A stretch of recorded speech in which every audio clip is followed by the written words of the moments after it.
இது இருக்காங்க இல்லையா, இவர் பேர் தான் ரத்னம். அதாவது பார்க்குறதுக்கு எங்கள் சேகர் தாத்தா சேகர் தாத்தா சண்முக தாத்தா மாதிரி முகச்சாட்டில் தான் இருப்பாங்க. அவங்க யாருனாக்கா எங்கள் தாத்தா கூட எங்கள் அம்மாவோட அப்பா இருக்காங்க இல்லையா, அவங்க கூட பிறந்தவங்க. பார்க்குறதுக்கு இவங்க முகச்சாட்டில் தான் இருப்பாங்க. அதனால தான் எனக்கு இவங்க வீட்டு பொண்ணை இவங்களோட பேத்தி கட்டிச்சது. இவங்க பேர் தான் சந்திரா. சந்திரானாக்கா இவங்கள வந்து சாதாரணமாக நினச்சிடாதீங்க.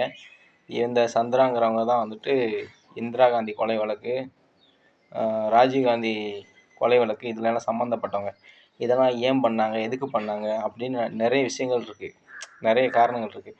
அதாவது என்ன வந்துட்டு டவுன் பண்ணுறாங்க. நான் பிறக்கும் போதே சில விஷயங்களை முடிவு பண்ணிடுறாங்களாம் இந்த குடும்பத்தை சேர்ந்தவங்க. அதாவது என்னையை டவுன் பண்ணிட்டு இவங்க குடும்பத்து ஆளுங்களை பெரிய ஆளாக்கி விட்றாங்களாம். இதனால் பண்ணதுக்காக மெயின் பிளானே இவங்க தான்.